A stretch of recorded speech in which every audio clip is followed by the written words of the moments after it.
This Sports Hub on-demand content is brought to you by Mass Golf. Join over 87,000 golfers in Massachusetts by becoming a member today. By joining, you'll get an official USGA handicap, which helps level the playing field. Learn more by visiting massgolf.org. The tee is yours. 98.5thesportshub.com. NBA trade deadline week should be a big week for the Celtics and, of course, the rest of the National Basketball Association. I'm Sean Silver, and I'm joined by Brian Robb of Mass Live, also a big part of the Sports Hub Celtics show on weekends here on 98.5 The Sports Hub. B-Rob, thanks for taking some time here at the one of the high holidays of the NBA season. It's a big week, Sean. It's a big week, and I actually think, we'll get to this later, I think it could be a busy week for the Celtics this year, unlike past trade deadlines. But it's great to take a preview and look with you at some of the big picture possibilities here for this team. Yeah, and I mean, for a team that hasn't made a deadline move since 2015, a year where there were a flurry of moves, pre-deadline and of course that week, Isaiah Thomas being the big one. Seems like the Celtics are in the picture every single year, and it's the other teams that do the moves. This year, no different. You get the big James Harden deal. Celtics in the mix, rumored to use that Mark Bertrand. You hear it on that spot we run all the time. The Celtics rumored to be a potential suitor, but they did not get James Harden. The Brooklyn Nets did. Kind of a seismic shift in the Eastern Conference. It seems like you got three teams locked in as favorites in the East. You got the Bucks, who've been there. They did some work in the offseason as well. You've got the Sixers, who've made a jump, and you've got the Nets, who are just completely revamped with Kyrie, KD, and Harden. And those teams, I wonder, B-Rob, are they going to be looking for more at this trade deadline, because it's kind of an arms race in the East? 100%. They're already getting there. I mean, PJ Tucker was picked up by the Bucks last week. Blake Griffin, who, I don't think has a ton left in the tank, but already joined the Nets on the buyout market. And there's no question, I think, that all three of those teams will be in the market for more upgrades to the bench in the next week, because they see the opportunity here, especially now with LeBron and Anthony Davis hurt with the Lakers, and who knows how healthy they're going to be for the playoffs, fully recovered from those injuries. So the East is probably wide open to all those teams' eyes. And now the question is, when you look at the 500 Celtics, can they do anything to bring themselves, a little bit back into that mix, or are they going to take more of a big picture view of it and say, hey, we might not have the horses yet to get into that mix this year, and we're thinking more about the long term at this trade deadline? And I think that's going to be a fascinating question for them to answer in the next few days, Sean. Yeah, and you would know better than I, as a guy who has to look at the cap and stuff when you're writing your articles and reporting on the team. But whatever X amount of dollars that luxury tax is, that is the amount of dollars that is the question for the Celtics to answer this week, because there's been a lot of unrest, and heading into this one, we're recording this on a Monday. The Memphis Grizzlies are coming up on a back-to-back.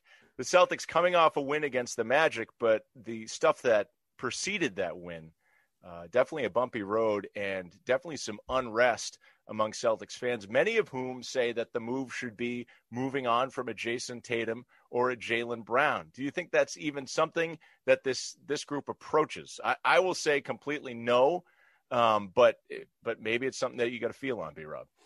No, you have two guys locked in, and there are all sorts of problems with this team in the first half of the season, and those guys have not played close to their best basketball in the last month or so after a huge hot start to the year.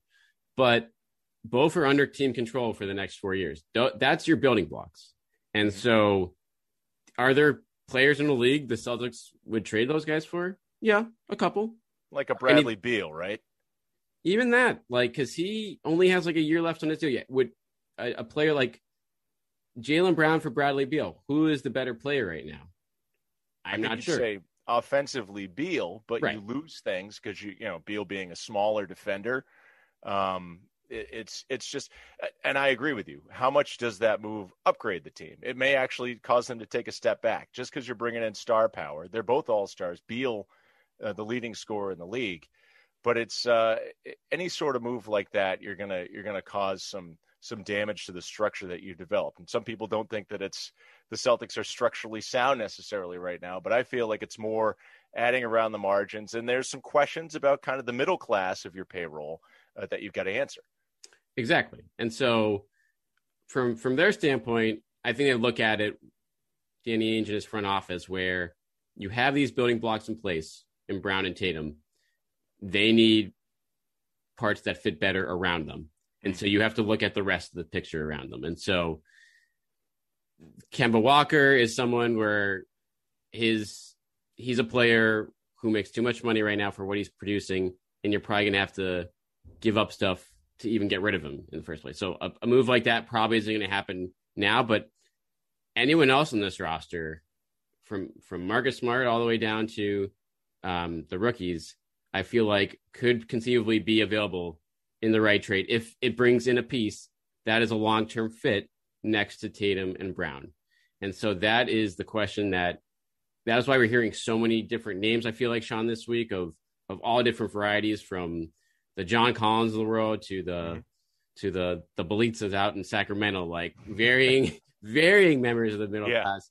But it's all about finding guys that, okay, who best complements these top two, because the mix so far this year, I know we haven't seen much of them, Sean, but like even when it's been out there, it just hasn't, the fit just doesn't seem to be there like it was last year.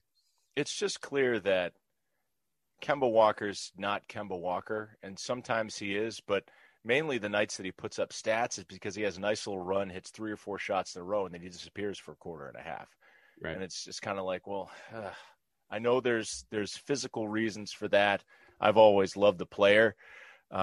You just really hope that he gets right so he can be a third wheel on that engine. But beyond that, I mean, I think I wrote about this before the season started, and the reactions were either good, trade him, or no, you can't get rid of him. He's the best player in the history of the world. You know, Marcus Smart's contract, very palatable to some other teams, and he could be the type of guy that you could move in a Collins deal. The thing is, with a Collins deal or any big swing sort of deal, whether it's Collins, whether it's Vucevic from Orlando, who we just saw, even Kristaps Porzingis, who hasn't been directly rumored to the Celtics, I don't think, but is just an intriguing name out there who you'd say, okay, this big man is better than the triumvirate that you currently have. You would obviously make that upgrade if you could get a Kristaps Porzingis. You might see, Marcus Smart go out the door, but you're making a long-term commitment to one of these big names, and that may be a price that is too rich for the Celtics to pay. Exactly. And because if you look at it, Sean, it's like they have one big swing left to take right now with the front office in terms of who's going to be. Or they could take one big swing, or they could take a couple like smaller swings, check swings, if you will. A couple of singles or doubles. Exactly. Yeah. They could, shoot for their home run ball. The danger of shooting Jose Canseco did hit a check swing home run once. Isn't that true? If they can milk that, then that's the swing they should take. Because I feel like that's the Isaiah Thomas trade from 6 years ago, is when you take a check swing here, but it turns into a home run because that player turns into what was, a 1 year, top 10 MVP candidate. Obviously, we know what happened from there, but those are the type of deals those are the dream deals that the Celtics have not been able to pull off since that, 4 or 5 years ago. So now, do you want to spend, like you said, you're not just trading for John Collins now, you're trading for paying John Collins $100 million in the offseason, and that's it. That's your team. And so is John Collins, Tatum, and Brown, and whatever is left over enough to contend in the East? If you're not sure about that, then you got to be really hesitant about making that deal. So that's why I think you're hearing so many names being kicked around the tires here, because the Celtics have to figure out the right price point here, and they have to figure out who is the right guy to fit around these players. And that's not an obvious answer right now when you look at who's potentially available in this market. Yeah, I think if you pair Collins with Bogdanovic, now you're really talking. Bogdanovic brings you exactly what you need in a capable wing who could score in multiple roles. And they just, behind Tatum and Brown, that scoring depth just hasn't been there. Sure, we've had nights where Peyton Pritchard or Semi Ojeleye has buried 6 threes. I think it happened in the same night against Toronto. Right. But, other nights for Ojeleye, he's stapled to the bench. Other nights for Pritchard, his impact has been muted, even though he's had a very good rookie season. I don't think you're looking at him as a scorer the caliber of a guy like Bogdanovich. But again, if you're looking for him in a Collins deal, you got a lot going out the door. And I remember talking to Kevin Chouinard of Hawks.com and him just kind of saying, like, what's the message here if you're trading those guys away? And that was before the Hawks won 8 in a row, right? As they have now under Nate McMillan, right? Is their new coach. So it just, that's the thing. You got to find somebody who's willing to play ball. Just because you've identified somebody doesn't mean they're gonna come in a deal. Exactly, and I think that's a great point, because a lot of trade rumors around the league, Sean, like I believe they're legitimate, but you wonder how old they are. And you wonder, again, like our team like Atlanta, that is dead. Like, their motivation going into this season was to get into the playoffs. Like, all their free agency moves, those are win-now moves. When you're signing the Gallinaris and the Rondos. Bringing a Rondo, yeah. Exactly. So, like, they have to long-term plan here, and it's clear they have a glut on the wing. And, maybe they look at Bogdanovich's contract and say, hey, like, we have, like, DeAndre Hunter and a couple other guys at the wing there that we like, so we don't necessarily want to pay Bogdanovich $20 million for the next 4 years. And so if we can get something for him now, why not? But they're not going to do that for just like first round picks. Like, I don't think they're going to. They're doing it to, like, they're not going to mess with their role right now unless they also stay relevant in the present. And so that's why you hear a name like Smart float up here of, like, if a deal like that happens, if a Bogdanovich Collins deal is made, the Celtics have to include Smart and a lot of other stuff to get into that conversation. Yes. And that's where Bogdanovich's contract, the cost control there, he's got 3 more years locked in at $18 million. Smart is a free agent after next season. So, we won't get too much into the money aspects, but there's only, when you have max deals for Tatum and Brown or close to it starting next year, there's only so much money left to throw around, and you need, you can only, the cost certainty has to be there for certain guys. And if Bogdanovich is a better fit than Smart is around those guys, then that might be why they're looking at it. Yeah. And it's wild, as like a league pass guy who, occasionally stumbles across a Hawks game, to think of like Marcus Smart in the mix with like a DeAndre Hunter and a Reddish playing defense. It's like, that's a nightmare. So I could see why they'd be intrigued by that. But again, they could use it next to Trae Young. Yes, they could use a lot of that next to Trae Young. But for the Celtics, it's like, okay, well, you trade Smart, you trade a bunch of your depth to get those guys. And like you kind of said earlier, is it John Collins, Tatum, Brown, and Bogdanovich? That's a lot of money you're paying those 4 guys. And is that what gets you out of the East? And you just don't really feel it. So maybe you gotta move on to something a little more reasonable. So you get into names like an Aaron Gordon, who's making $16 million next year, or a Harrison Barnes, who's been mentioned a lot. His contract, I think he's making around 20 right now. It goes down the next couple of seasons to make it a little more palatable. But like, my thing with the Barnes, he's a fine player. He would help this team. But isn't Harrison Barnes right now pretty much, from a numbers perspective and what he brings to the table, what you had with Gordon Hayward last year? Right. I would agree with that. I interviewed Paul Pierce last week for a separate article, and he brought Barnes specifically up as when I brought him up as a trade camp, made that exact comparison, being like, well, they already had that with Hayward, and that probably, and I mean, I know Hayward was hurt last postseason, but I'm guessing even now against what the Nets have, that's probably not good enough. Aaron Gordon, does that tickle your fancy at all? A little bit of a different player from Barnes. I feel like it's higher risk, higher reward potential with Gordon, because the reward standpoint is like, okay, he's been playing next to Vucevic his whole career, kind of out of position, like not playing any small ball 5. Yeah. And that's something that a role for closing lineups that they could have for him here next to Brown and Tatum. That's a lot of versatility. That's, if you get all those guys rolling in the system, that there's some real upside there, because Gordon can do a lot of things, and his 3-point shooting has come around a bit. At the same time, I don't know, Sean, like, you watch Gordon night in and night out, like, a lot of nights it's just like, meh. Like, he's just like someone who just maybe can't put it all together. And I hate to throw Jeff Green out there as like a comparison, like, but I feel like he could eventually have a Jeff Green type career where it's like, the promise is there, but it never comes together. I mean, we've been watching Aaron Gordon, like 6 or 7 seasons now, and that's just kind of the way it is. You look at Jeff Green, you pull him up on Basketball Reference, or maybe you get his basketball card because those are all the rage these days. And you look at the back and you're like, Jeff Green, wow, he's been playing a long time, and it just never really seemed to take off. So, yeah, I guess, there's a risk there, but I also think about Gordon and I say, well, put him in a situation that's not Orlando where he feels positionally more comfortable and maybe more motivated because they're actually going for something. Maybe that guy at that point he flashes. But again, that's you're taking on $16 million. Yes, I know that's we have a good contract, exception, but that's a good contract. Yeah, that's good value. That's good. But you're gonna have to a lot for it. You're gonna have to give up draft picks. You're probably gonna have to give up one of. You can probably get him without including Smart, as opposed to like a Bogdanovich Collins situation. But I think you're looking at, which one of the young guys you're looking to give up. Like you gonna give up on Neesmith or Langford already? Yeah. Or are they gonna push for a Rob Williams type in that type of a deal? I don't know. Like I know some people who would be hurt by that. Right. That could get the pitchforks out for the Celtics fan base on that.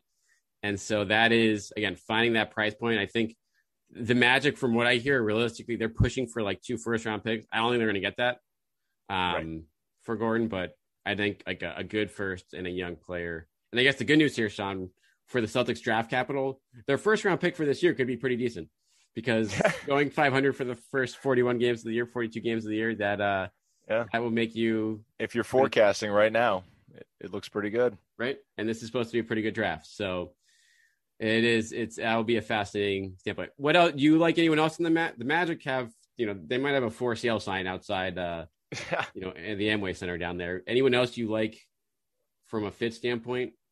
Well, I got to look at and kind of, I'm going to let you give your take, but my take on this Celtics situation, if you will, is that I don't think that this team this year is necessarily dead in the water. Mm-hmm. I think if you have some things go right for you, for instance, Kemba Walker's health and a good trade deadline, I think you're right back in a 7-game series against a lot of these teams in the East. And, my deal is I think you need, we've discussed this, you need bench scoring or at least, scoring beyond your top 3 or 4 guys that kind of makes your depth less of an issue. And you need veteran toughness, not in the like enforcer sense, but kind of in like the mental toughness sense. And I thought that Danny Ainge in the offseason, bringing in a Tristan Thompson and a Jeff Teague, one player, an NBA champion, another player who'd been in the playoffs a lot of time, that was kind of what he was going at. Get some veteran, like we've been in the battles sort of deal. And I think that Thompson and Teague to different levels have contributed to this team. I mean, I've really liked what Thompson has done, but it just doesn't seem that like from a leadership perspective, that's made a difference. So if I had my druthers, I would get a guy who can light it up and score, and I'd get a guy who he doesn't really have to even bring much to the table, but get that old head in the locker room. So the guy who can light it up and score on the Magic and has an expiring contract is Evan Fournier. Yep. He is. And that is, he's put up some legit numbers in his career for a pretty bad Orlando team. Yeah. And he's not much of a defender, but you're right. If you're looking for a guy who can say, okay, off the bench here, Tatum, Brown, you guys can actually rest. Fournier, like you can score 15 points against second-team defenses. That's a good guy. And he can hit the 3. He's not much of a defender, but at an expiring deal, like, yeah, that's someone who fits. And so the question is with a guy like that, and Norm Powell's another name that's been mentioned, kind of that wing scorer that you talked about, Sean, is when these guys are on expiring deals, how much is the Celtics going to give up for something like that if they're not sure they're going to re-sign him? Or is it a situation where if you trade for this guy, you're going to try to re-sign him and you're probably going to move some other pieces in the offseason, whether that's Kemba or Smart, to free up the money to keep these guys. So it'd be good to get one of these guys in the door now. So like you said, this season wouldn't be a lost cause. Like they can do something here, but then that could be also a signal that, more dominoes are going to fall for the rest of this roster in the offseason once, the salary crunch hits for, the rest of this roster. Yeah, it's apparent that if Ainge has been building towards something, this is definitely the time to tinker. And it's not just the trade exception. It's those dominoes that you mentioned. I mean, I see a few guys out there who are expiring. Everyone says Kyle Lowry, but I just don't think that's going to happen. Yeah, that's right. That's probably Philly, if anything, right? Yeah, I would think that makes a lot of sense. I'm not sure they have enough to get him. That would be scary if they did, though. But they would be because I mean, Embiid has never really had a legit point guard like Lowry to run the pick and roll with, and he's had a lot of who's his best point guard next to him, like TJ McConnell or something like that. So in his career, so that would make them really scary, especially just how much they've responded to Doc Rivers this year. And but yeah, like when you're looking at just mid-tier names, there's just a lot of guys that are on expiring deals, and so they make sense in some context for the Celtics, but yeah, that could help this team a lot now. But you have to figure out, is that a team that's a guy a Celtics like long-term, and all these names like Fournier, you have to wonder whether he's someone that could be a long-term fit as a potential replacement for some of their other guard scores. Yeah, and I mean, maybe because he doesn't bring the defensive versatility. If you're talking a guy who's a little bit longer than Fournier, who's also on an expiring, I would look at the tsunami poppy, Kelly Oubre out in Golden State and see, because it's clear to me that Golden State, they're not going to – they're all right, but they're not going to contend this year. Right. I think they're looking at next year when Klay comes back. So are there assets that you could maybe send over there? Knowing that probably they're not going to be able to afford to bring Oubre back in Golden State, where you can bring him in, get his 3-point shooting, his ability to light it up. We've seen 30-point games from him this year, and also his defense. That's an intriguing guy to me. And then, guys who are like, I don't know, make like a Rudy Gay, I guess, is in the mix. Because what's San Antonio really going to do him? I think he would come cheaper than Oubre. Mm-hmm. Proven veteran scorer. And other than that, if you're in the middle class, you're talking about guys who got some years left. I've always loved Taurean Prince. You could definitely get him. I know that for a fact. And I mean, I bet he moves somewhere. Some team's going to bet on him just as someone who needs a change of scenery that, it didn't work in Brooklyn for him. And so they dumped him to make the hard deal work. Mm-hmm. But I'd say I bet it's going to be, because he's owed, I think, $11-12 million. I think that's a big, if I'm the Celtics, unless I really like him and think I'm going to get the best out of him, that's a bet, because that's a lot of money to eat up on a bet. Like, I'd want more of a sure thing for that kind of money for the next couple of years when you don't have, as many, spending options in other parts of the roster. But I think that could be a really interesting buy low candidate for some contender around the league. Do you have like a perfect scenario, like a dream scenario, where it's just like, oh, they do this and they fixed it? It's, I mean, I know that's an awful lot to ask, but it's like, what's your pathway if you were able to play fantasy GM here? Yeah. So, well, I'll throw back to you. I think this is a big part of the equation, Sean. Like, who do you trust on this team, this Celtics team right now? Like, off the bench, we know their core. Let's assume that they want to add to this team, and so Smart and Kemba are going to stay put because they, for the continuity factor, and say, okay, let's give this group one group, but we have to give them the right reinforcements to either replace Hayward. And so we have our center rotation, but we have a lot of holes elsewhere. Like, who do you trust coming off the bench in the playoffs when push comes to shove right now? Because I think that tells us our answer here in terms of who they should target. Yeah, it's an unfortunate mix because it's all centers and point guards. Exactly. It's Pritchard, it's Time Lord, and it's Tristan Thompson. And, I like what Shemi brings as kind of like a deep rotation guy who you can turn to in a pinch, but there's no way he should be like your 8th or 9th man. Exactly. So they've gone down that road before. Like, we've seen what happens. Maybe you're dealing Thompson off to get rid of some of that duplicity there with the big men, and I'd be okay with that, going at it with Tice, Time Lord, and say like a switchy guy. I mean, PJ Tucker would have been an awesome ad for this team, I think, because nominally he's a wing and He does wing things, but he can also guard bigs.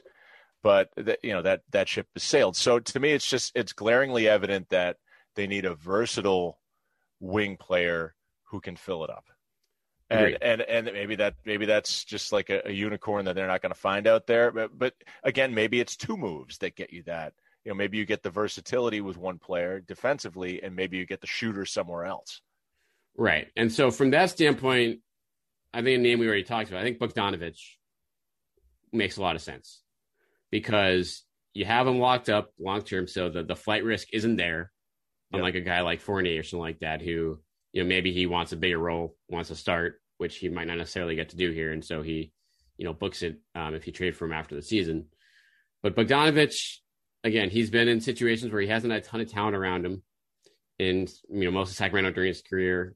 And Atlanta, he was been hurt most of the year. So now he's relegated to a backup role there, which I imagine he's not thrilled with. But here, you could use him, like having him as a creator and just as an outlet guy. Like, he's a hell of a shooter. Yeah. And so from your point to that, like a lot of times it's like you look at what's going on for this team right now and it's a different thing every night. Like the defense is there one night, the offense is there a different night. But I think if you take Bogdanovic, that might be moving like, okay, we're going to be an offense first team because he's not much of a defender, but he can light it up, take pressure off the Jays, and also be an outlet for them when, like, okay, you're going to kick out for three. You don't have Smart hitting 32% from three. You got Bogdanovic knocking down like probably 45% of open threes. Yeah. And so a guy like that, I think, kind of threads the needle in terms of being like giving you the long-term answer around those guys and helping set your identity as a team, especially as a team that's going to have to score points to keep pace with like the Nets and the Bucks of the world in a postseason series. Does it give you pause at all? Because I agree that Bogdanovic is a great guy to target. I mean, the Hawks just paid him. Yep. And it was clear when they assembled all these guys, like, all right, well, not all these guys are going to fit. They're very deep.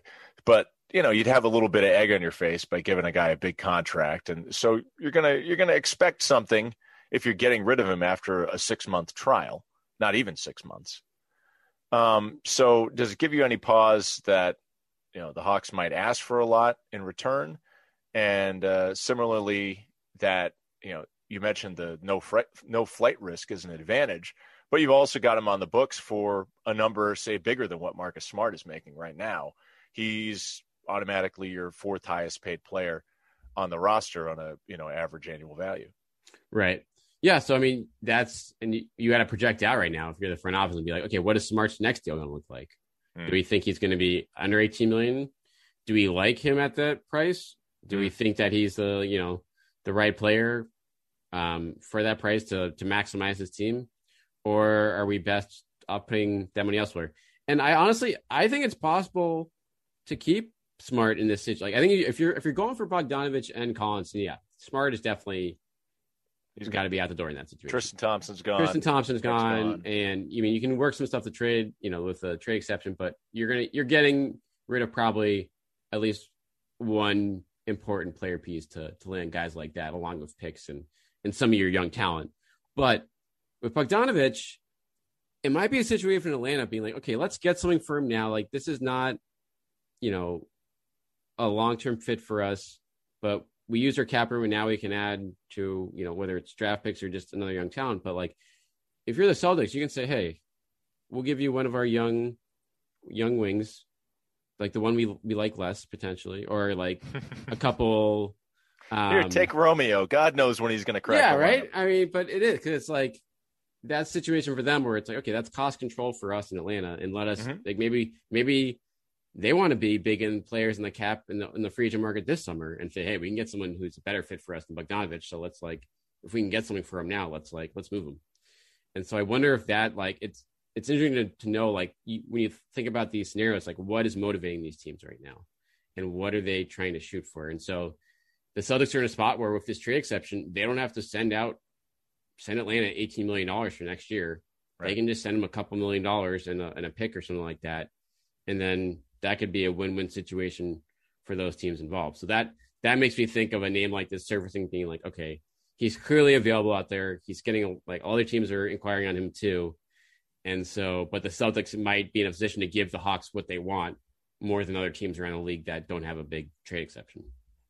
Yeah, and that's the thing. It's what the Celtics have to offer. That everything I read, everything that's talked about, it ultimately comes up like, well, the Celtics have X, Y, and Z bench players that they could offer, plus a bunch of picks that may or may not be all that appealing. Yep. And there's going to be teams out there who could potentially offer more, and a lot more players that are in the mix now that you got the play-in games or the potential for that. A lot more teams are playing or are feeling like they're contenders right now. Maybe not contenders, but that they're going to get that first round playoff series at least. Right. It's a weird season, and especially with to put it, even without the pandemic situation going on, it's like the league is just incredibly even beyond the top 5 or 6 teams. Yeah. And so you have all these teams that have not made the playoffs in years, whether it's Sacramento or like the Bulls or Charlotte, that are soundly in the mix and are probably hesitant to be sellers more than usual. Mm-hmm. And you also see a lot of teams where it's like, hey, is home court advantage going to be a big thing during this postseason if crowds are not like close to full capacity in these games? Like, probably not. I guess it depends what venue you're playing at. Right. One thing I just want to get your reaction on a name, because it's come up. I was hosting over the weekend with Leroy Irvin on the Hub, and we got a bunch of calls. And one of the names that came up a couple times was Rondo. We've been talking Hawks. We've been talking some of their other players. To me, like that, I know he's not a fit. He's not a shooter. So he's not the kind of guy that Brad wants in his backcourt, right? He's he probably doesn't play a whole lot, but he's won 2 chips. He has a history here, and he's got that hard edge. Would you want him back? Do you think there's any chance he does? I don't think they would take him. He makes a little bit too much money for what he's doing at this point in his career. I think he's a great fit if you are that contending team right now, like the Lakers were last year, to be like, okay, he had some really good games for them in the playoffs. He's a type of distributor. This team clearly needs a point guard on certain nights where it's, Tatum, Brown, Kemba, they just aren't great passers. Mm-hmm. So they're not, sometimes the offense just kind of falls on itself in terms of the ball movement. With that said, bring him onto this team as a 500 team right now and him kind of at the end of the line. I don't see it from the standpoint of, I don't think he's going to be able to play enough to be happy. And if you bring Rondo here and he's not going to be happy, then like you're kind of defeating purpose, knowing how much, what his career was when it was here.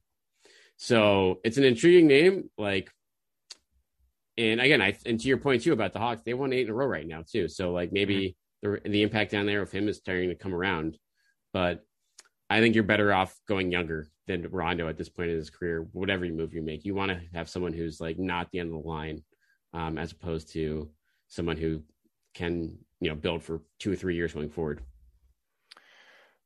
Any young guys, guys that are coming to the end of their rookie deals that hop off the page for you? I know a lot of people are talking Lonzo Ball right now. That's a hot rumor. Maybe he's going to the Clippers. Maybe he's going here, there, everywhere. Some other name like a Larry Nance. He's I think he's signed for a few years, but mold of young player, maybe certainly not making a lot of money now, but could be making a lot of money coming up, like a Lauri Markkanen, for instance, with the Bulls. There's a shooter as well. Sure. Any guys like that you think could scratch that itch for what the Celtics are looking for? It's hard to find those guys right now because a lot of them were signed to extensions already. Lonzo, a lot of people brought him up. I don't think that the Celtics want to invest big in that because, again, that's the guy who's going to get paid this offseason. Right. And are you better off of him or like Smart? I don't think that's like a clear-cut answer. So you're probably going to have to pay Ball a lot more than you are going to have to Smart next year. So that might take the decision out of your hands. So you're right there. Markkanen, he's been hurt a lot. He's been hurt a lot, which scares. Knowing the Celtics' luck with injuries, that's a scary proposition. Not a defender, could be. I mean, that's a great spacer in theory, but I'm not paying a high asking price for him, and feel good about paying him more than $20 million a year after this year. And then you look around here, it's like there's not much. Like most years, this is a really intriguing situation, but this draft class, like a ton of these guys, whether it's Tatum, De'Aaron Fox, Mitchell, like even like a Luke Kennard, all these guys were signed to extensions already. So there's not a lot of guys that are out there beyond the John Collins and the Markkanens of the world that the Celtics jump on. I do think one guy, though, I do like a lot that I bet gets moved. One of these guys, whether him or Alonzo Ball, Josh Hart intrigues me a lot as just a good, like, glue bench Always guy. liked him. Yeah. Yeah, definitely. Josh Hart, he again, that versatile sort of guy. He's not going to shoot the lights out necessarily. He will at the free throw line. I believe he's a very good free throw shooter, right? But right. That's a good check swing right there. That's a good check swing. If they want a good swing for a single or a double, that's a good player in that mode if they want to go that route, because that's someone, if you trade for, he's not going to break the bank for his next contract. Like you might have to pay him like mid-level money, like $10 million a year, but that can fit in this team's budget. And you can still have the flexibility to do other things for the roster if you, on top of adding him to the picture. How about Malik Monk? I know, Charlotte just Chris Gasper favorite. Yeah, yes. The LaMelo injury is definitely going to impact their depth there, but he's a guy who, since Devontae Graham got back, wasn't getting a ton of minutes with Charlotte. Kind of makes you wonder. He's approaching that. He's going to be coming up for a deal of some sort. He hasn't really. I think he's averaging like 13 points a game. So, I mean, he's good, but he hasn't really been able to put it together. He's had some injuries too. Like, he could fill a role for the Celtics and probably cheaply as well. No question. It's fascinating you bring them up, Sean, because after this LaMelo injury now, like the Hornets look like they're a super fun team, but now you wonder what they do with their season now because, Yeah, do they pack it in? Or exactly. Do they pack it in? Do they sell off, again, parts that might be not part of their long-term future? And Monk's one of those guys. And it's funny, everyone thought they held on to him for too long, where he, his trade value plummeted as he dealt with off-court stuff and just never could, be consistent out there. But now he's had some really impressive stretches this year in this, revamped roster, and the playing time will be there for him. But are they going to keep him? They got to pay Devontae Graham too after the season. Yeah. And, and they also have to address other parts of the roster, including center. So I do wonder if they do decide to pack it in, if that's someone who could be attainable for, a couple second round picks or maybe a younger player on the Celtics roster. Nothing big, but something where they could, like you said, find that guy that can bring some a shooting spark off the bench. That's not even like a check swing. That's like an intentional walk. Yeah. But it would be something, which is more than what we've seen out of Danny Ainge in recent years. And you kind of bring up a good point about Charlotte having a decision. It's not just the Celtics who are in a tight space right now, in between a rock and a hard place, as it were. I mean, not everybody's going to be out there freewheeling and taking the big swing. I don't know. This could be kind of an uneventful trade deadline for a lot of other teams because we saw so many moves in the offseason, which was an unconventional offseason. We saw the James Harden deal. It's kind of like you wonder how aggressive other teams are going to play it. But the Celtics need to do something, and I guess we'll see now. We're 3 days away from Judgment Day, Danny Ainge. If nothing happens, it's going to be just wild around here. Friday would be, actually, it would be even Thursday night. Just tune into Adam Jones' show at 6:00. That would be must listen radio to hear a reaction to that. But no, it is. I think the Celtics in past years, and to wrap this up for us with like predictions, I want to hear one from you too. I just think now with what the team, like what we've seen, like in past years, the teams had really good chemistry. The parts fit. You could see the case to keep things quiet at the trade deadline because the bench either had good things going last year, whether it was, a bunch of kind of scrappy guys, whether it was Wanamaker, Cantor, et cetera, like that. It just worked around Tatum, those units, or sometimes it was an injury hit after the trade deadline. So, the Celtics got screwed at that standpoint in terms of not being able to add when they needed it, because they thought they had someone in that spot, whether it was Kyrie or Hayward, right, etc. This year, when everyone's healthy, it just hasn't looked right. And it's 40 games of this now, and it's, in the words of Danny Ainge, like, I'm not really sure what this team does well, like has done very well. So whether it's selling off some veteran parts for players in the future, or adding the right players that you really needed from Jump Street to replace Gordon Hayward, but you waited till now to kind of figure out what you have on the rest of your roster. Either direction, I think you can make a case for, but staying the course, standing pat, just doesn't make any sense to me based on, how this has played out. Yeah, and I think it's fair to say that the Celtics could make an addition that's not as expensive, a beer-like addition as opposed to a champagne addition with the offer that Charlotte gave Hayward to make that replacement and right the course right now. And that's, it's in 2014-15, it was very much on the table that Rondo needed a home, and Ainge sent him to Dallas, that the Celtics had some pieces that could be moved around, and it was all really kind of laid out for Danny Ainge, like, hey, I can rebuild the team right here. This particular situation, there's not necessarily a rebuild that has to happen, but it's all kind of laid out, like some steps need to be taken. Who knows if they're actually going to be taken, just because of Ainge's, I guess, hesitance to deal. But it's on the table, and I do think that we're going to see not a big swing, but at least a couple of name players coming in to try and keep this thing afloat. A double. Okay. A double. Okay. Maybe not even the same deal, but a couple of players who fans will know, and because I feel like he believes in the structure of this team.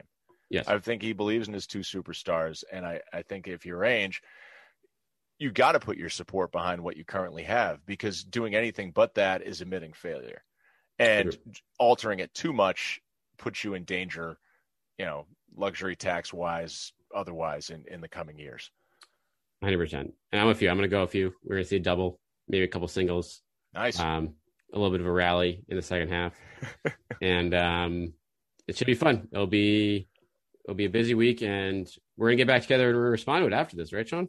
Yes, can't wait to react. That's one of my favorite things to do, is have a nice juicy reaction segment to the NBA trade deadline. So get your rally caps on. He's Brian Robb of Mass Live and 98.5 The Sports Hub, and I'm Sean Silver, and wishing you all the most wonderful time of the year, the NBA trade deadline this week.